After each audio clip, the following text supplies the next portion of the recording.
شكرا يا ربي شكرا هديت قلبي شكرا نورت دربي شكرا شكرا يا رب شكرا يا ربي شكرا هديت قلبي شكرا نورت دربي شكرا அஸ்ஸலாமு அலைக்கும் வரஹ்மத்துல்லாஹி வபரகாத்துஹு. மற்றும் ஒரு வீடியோவில் உங்கள் அனைவரையும் சந்திப்பதை இட்டு பெருமகிழ்ச்சி அடைகின்றேன். புகழனைத்தும் அல்லாஹுக்கே, அல்ஹம்துலில்லாஹ். நாம் இன்று அழகு 3 சுன்னத் வல் ஜமாஅவின் அகீதாவும் அதற்கு எதிரானவைகளும் என்ற தலைப்பின் கீழ் உள்ளடங்குகின்ற உப தலைப்புகளில் ஒன்றான சுன்னத் வல் ஜமாஅவின் அகீதா சம்பந்தமான சில விடயங்களை பார்க்க இருக்கின்றோம்.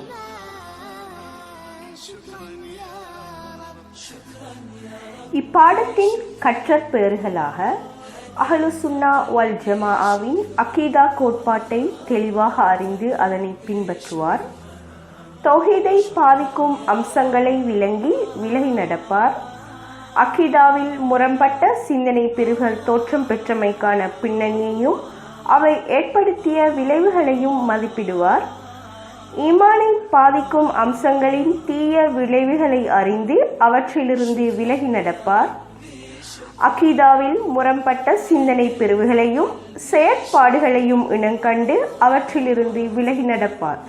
இவை இப்பாடத்தின் கற்றற்பெயர்களாக அமையவிருக்கின்றன.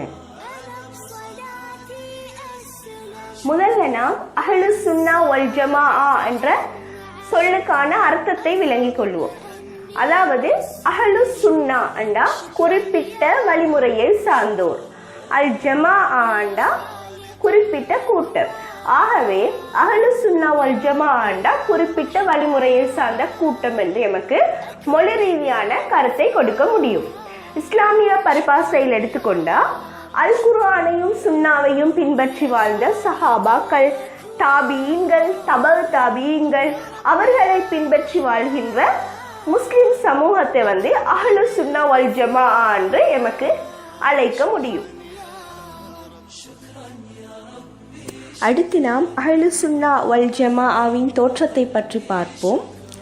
அஹ்லு சுன்னா வல் ஜமாஅ என்ற அமைப்பு நபி ஸல்லல்லாஹு அலைஹி வஸல்லம் அவங்களோட காலத்திலிருந்தே ஆரம்பிக்கப்பட்டது. அதாவது நபி ஸல்லல்லாஹு அலைஹி வஸல்லம் அவங்களோட பிரச்சாரத்தை ஏற்று எப்போ மக்கள் அவங்கள சூழ ஆரம்பித்தாங்களோ அன்றைக்கே அஹ்லு சுன்னா வல் ஜமாஅ என்ற அமைப்பு தோற்றம் பெற்ற. ஆனால் அந்த சமூகம் அந்த பெயரை கொண்டு அழைக்கப்படலை. உங்கள் எல்லாருக்கும் தெரியும், இஸ்லாமிய சாம்ராஜ்யத்தின் 4வது கலீஃபா அலி ரலியல்லாஹு அன்ஹு அவர்களது ஆட்சி காலத்தை பற்றி. அவங்களோட ஆட்சி காலத்தில் நிறைய பிரச்சனைகள் ஏற்பட்டு, அதாவது முஸ்லிம்களுக்குள்ளேயே நிறைய பிளவுகள் ஏற்பட்டு முஸ்லிம்கள் பல பிரிவுகளாக பிரிந்து சென்றாங்க. இந்த சந்தர்ப்பத்தில் பிரிந்து சென்ற எல்லா குழுக்களும் நாங்கள் தான் சரியானவங்க, எங்களோட கொள்கைத்தான் சரி என்று வாதிட தொடங்கின.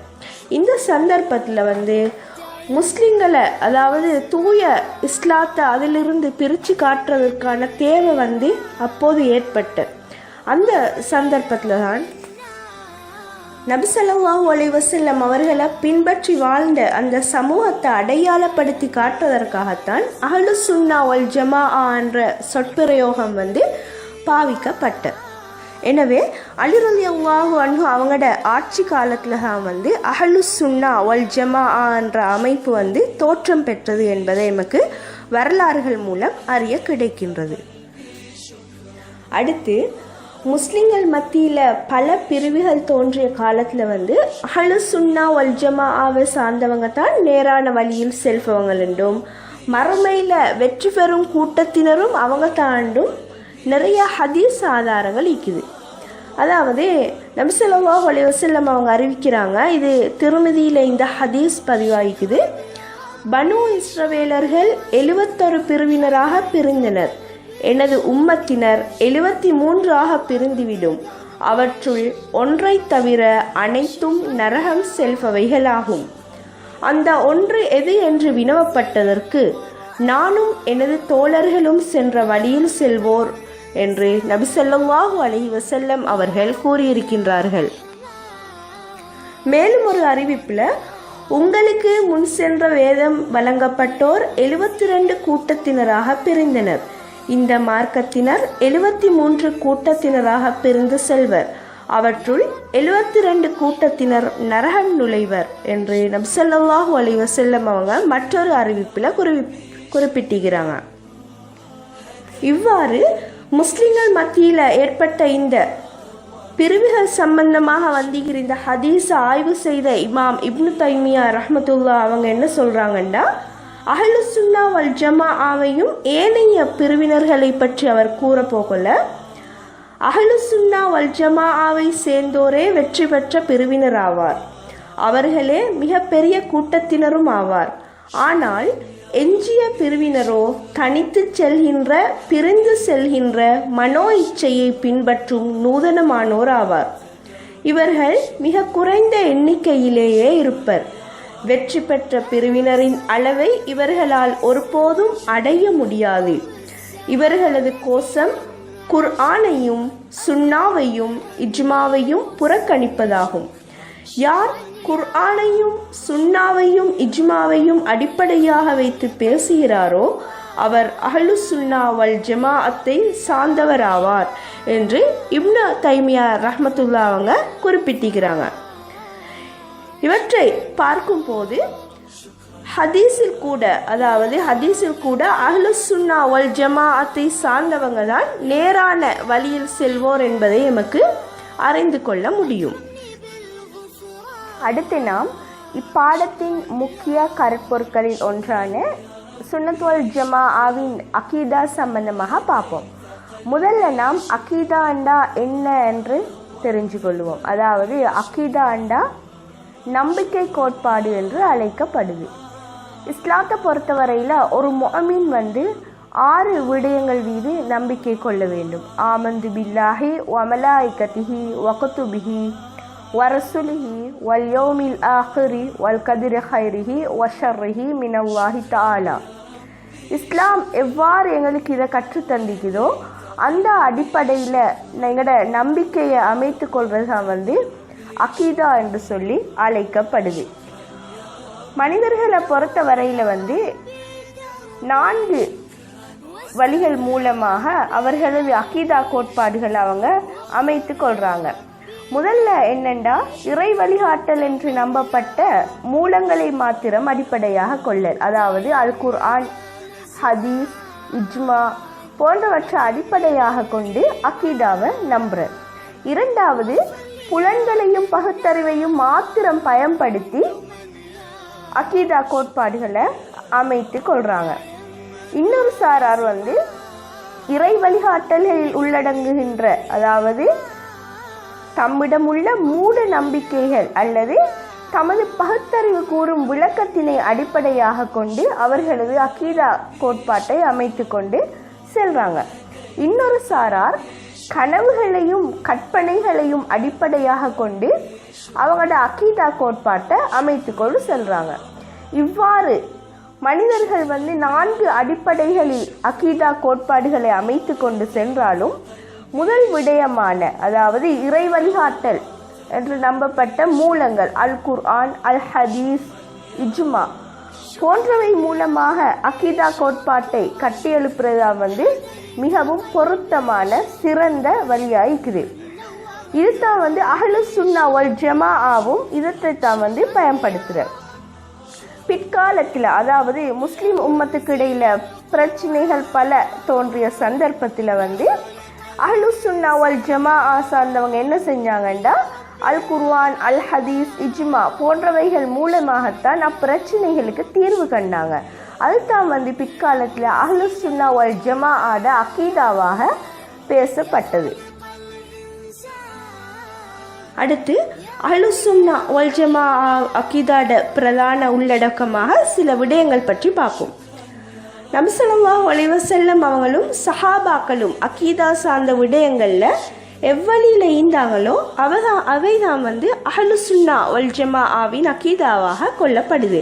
அந்த வகையில் அல்லாஹ் பற்றிய என்ன நிலைப்பாட்டில் அவங்களோட கருத்து இருக்கின்றது என்பதை பற்றி நாங்கள் பார்ப்போம். அல்லாஹ் தான் இந்த பிரபஞ்சத்தை படைச்சி பரிபாலித்து கொண்டிருக்கின்றார். பாதுகாக்கின்றான். அவன்தான் வணக்கத்துக்குரியவன். அன்பு செலுத்தவும் உதவி தேடவும் எமக்கு வழிகாட்டவும் தகுதியானவன் அல்லாஹ் மாத்திரம்தான்.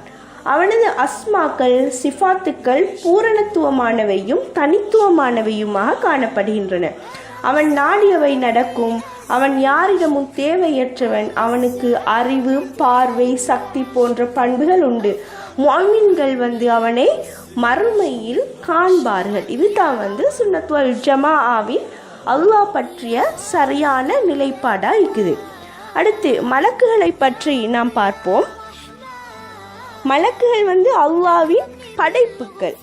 அதாவது மலக்குகள் அல்லாஹ்வால படைக்கப்பட்ட படைப்புக்கள். அவனை சதாவும் துதி செய்து கொண்டிருப்பதற்காகத்தான் அவன் மலக்குகளை படைச்சான். அவனது கட்டளைப்படி இயங்குகின்றவங்களும் மலக்குகள் மாத்திரம்தான். வானத்திலும் பூமியிலும் பல கோடி மலக்குகள் அல்லாஹுவின் கட்டளையும் படி பணியாற்றுகின்றன. ஜின்கள் சைத்தான்களும் அல்லாஹுவின் படைப்புகளாகும் என்று மலக்குகள் மீதான நம்பிக்கை கோட்பாடு இவ்வாறு இருக்கின்றது. அடுத்து அவங்க அல் குர்ஆனை பற்றி என்ன சொல்கிறாங்க என்று பார்த்தா, அல் குர்ஆன் அல்லாஹ்வோட கலாம், அது படைக்கப்பட்டதன்று. நபி ஸல்லல்லாஹு அலைஹி வஸல்லம் அவங்களுக்கு அது அருளப்பட்டிருக்குது. குர்ஆனுக்கு முன்பு பல வேதங்கள் அருளப்பட்டிருந்தாலும் அவை திரிப்புக்கும் அழிவுக்கும் உட்பட்டு விட்டன. அல் குர்ஆன் பாதுகாப்பு பெற்ற இறுதி வேதமாகும் என்று சொல்லி அவங்களோட அல் குர்ஆன் சம்பந்தமான நிலைப்பாடு இருக்குது. அடுத்து மறுமை பற்றி என்ன நிலைப்பாட்டில் ஈக்கிறாங்க என்றதை பார்த்தா, மரணத்துக்கு பின்னால நிரந்தரமாக ஒரு வாழ்வு உண்டு ஈக்குது என்று நம்பிக்கை கொள்றாங்க. மறுமையிட நிகழ்வுகள் உண்மையா ஈக்குது. கபர் வேதனை உண்மையானது. முன்கர் நக்கீர் அலைஹிஸ்ஸலாம் அவங்க கபரில் விசாரணை செய்வார்கள். நபிமார்களோட சஃபாத்தும் உண்மையானது. மனிதர்கள் திரும்ப எழுப்பப்பட்டு விசாரிக்கப்பட்டு அதற்கேற்ற அவர்களுக்கு கூலி வழங்கப்படும் என்பதும் உண்மையானது. சுவனமும் நரகமும் படைக்கப்பட்டிருக்குது. ரூஹகள் படைக்கப்பட்டவை, அவை அழியாதவை, அவற்றுக்கு ஆரம்பம் உண்டு என்று நம்புறதுதான் மறுமை பற்றிய நிலைப்பாடாக இருக்கின்றது. அடுத்து பாவம் பற்றி என்ன கண்ணோட்டத்தில் இருக்கிறார்கள் என்று பார்த்தா, பெரும் பாவம் செய்த முஸ்லீம் பாவி. அவன் காஃபிர் அல்ல. அவன் உலகில் பாவ மன்னிப்பு கோரினால் அல்லாஹ் நாடினால் அந்த பாவத்தை மன்னிப்பான், அல்லது நரகில் தண்டிக்கப்பட்டு சுவனத்துக்கு அவனை திரும்ப போடுவான்.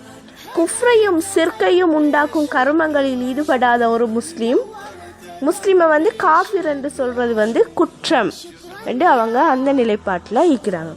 அடுத்து ரிசாலத் பற்றி பார்த்தா, அதாவது மனிதர்களுக்கு வழிகாட்ட அல்லாஹ் நபிமார்களையும் ரசூல்மார்களையும் காலத்துக்கு காலம் அனுப்பி வச்சான். இவங்க பாவங்களிலிருந்து விலக்கப்பட்டவர்கள். அவங்களுக்கு அல்லாஹ் பல முஜிசாத்துக்களை வழங்கி இருந்தாங்க. அவர்களில் இறுதியானவர் நபி முஹம்மது ஸல்லல்லாஹு அலைஹி வஸல்லம் அவர்கள்தான். நபி அவர்கள் தனது உடலோடு சேர்த்தே இஸ்ரா மிஹ்ராஜ் பயணம் சென்றார்கள். அன்னாரின் பின் வேறு எந்த நபியும் இந்த உலகத்தில் தோன்ற மாட்டாங்க என்று நம்பிக்கை கொள்றாங்க. சஹாபாக்கள் பற்றி என்ன நிலைப்பாட்டில் இருக்குதுன்னு பார்த்தா, இவர்கள் முஸ்லிம் சமுதாயத்தில் வாழ்ந்த அந்த முஸ்லிம்களில் உயர்ந்த கண்ணியமானவர்களாக சஹாபாக்களை நோக்குகின்றார்கள். இவர்கள் சுவனத்தை கொண்டு சுப செய்தி கூறப்பட்டவங்களும் மீக்குது. அவர்களில் 4 கலீஃபாக்களும் உள்ளடங்குகின்றனர். அஹ்லுல் பைத் உம்மஹாத்துல் முஃமினீன்களை கௌரவப்படுத்த வேண்டும். சஹாபாக்கள் அனைவரும் நம்பிக்கை நாணயம் மிக்கவர்கள். அவர்களை தூற்றுவது கூட பெரும் பாவம் என்று சஹாபாக்கள மேல நம்பிக்கை வச்சுக்கிறாங்க. அடுத்து வழிமார்கள் என்றா இறை நேசகர்கள் என்று எங்களுக்கு அர்த்தம் கற்பிக்க முடியும். அதாவது அல்லாஹ் தான் நாடிய அடியார்களுக்கு தான் விசேட அருளை வழங்குகின்றான். இவர்களோட கராமத்து உண்மையானது. அவர்கள் வாழ்கின்ற போது இதனை வெளிக்காட்ட மாட்டார்கள். அவர்கள் மஅசூம்கள் அல்லர், அதாவது அடிப்படை கடமைகளிலிருந்து விதிவிலக்கு பெற்றவர்களும் அல்லவங்க. இவர்கள் ஹராமாக்கப்பட்டவற்றை ஹலாலாக்கவும் பாவங்களில் ஈடுபடவும் அனுமதி இல்லை. இவ்வாறு அஹ்லுஸ் சுன்னா வல் ஜமாஅவின் அகீதா கொள்கைகள் இருக்கின்றது என்று அவங்க நம்பிக்கை கொள்றாங்க. இன்ஷா அல்லாஹ் அடுத்த வீடியோவில் தௌஹீதுக்கு எதிரான சில விடயங்கள் பற்றி பார்ப்போம். அதுவரை உங்கள் அனைவருக்கும் அஸ்ஸலாமு அலைக்கும் வரஹ்மத்துல்லாஹி வபரகாத்துஹு.